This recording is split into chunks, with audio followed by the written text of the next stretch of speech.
Assalamualaikum warahmatullahi. Hari ini saya melawat MRSM yang terbaru, paling bongsu, yang ke-57 dan yang ke-5 di negeri Sabah, iaitu MRSM Ranau. Antara MRSM yang terindah, tercantik, mempunyai ketinggian di atas bukit 721 meter altitude ketinggiannya di kaki bukit Gunung Kinabalu.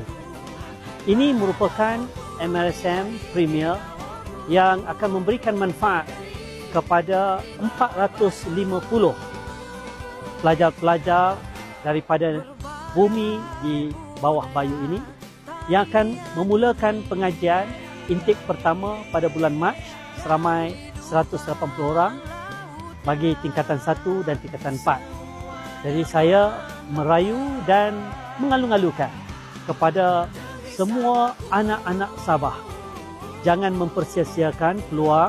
Pastikan anda berjaya masuk ke MRSM Ranau dengan mengambil permulaannya ujian kemasukan ke MRSM UKKM, dan insya-Allah MRSM Ranau ini bersedia untuk melahirkan generasi akan datang yang lebih gemilang dan cemerlang. MRSM Ranau ini adalah dibiayai sepenuhnya pembangunannya oleh Petronas, merupakan MRSM kedua yang dibiayai pembangunan dan pembinaannya oleh Petronas.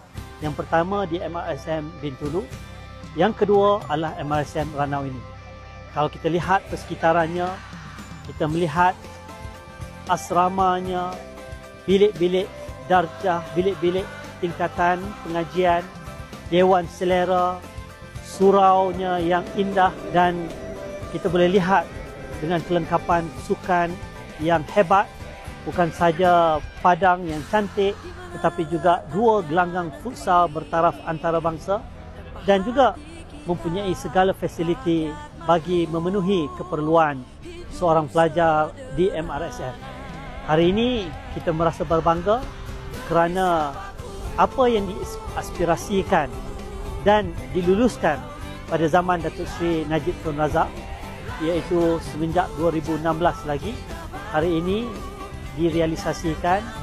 Semalam penyerahan secara rasmi Petronas kepada MARA, dan insya-Allah kita akan saksikan kemasukan pertama pelajar-pelajar seramai 180 orang tingkatan 1 dan tingkatan 4 pada bulan Mac ini. Yang penting kita mengalu-alukan kehadiran semua warga negeri Sabah, terutamanya rakyat di sekitar Ranau ini, untuk memanfaatkan MRSM yang menjadi idaman semua. InsyaAllah MRSM akan terus menjadi institusi pendidikan yang melahirkan generasi modal insan yang holistik dan seimbang untuk masa depan agama, bangsa dan negara. Assalamualaikum warahmatullahi wabarakatuh.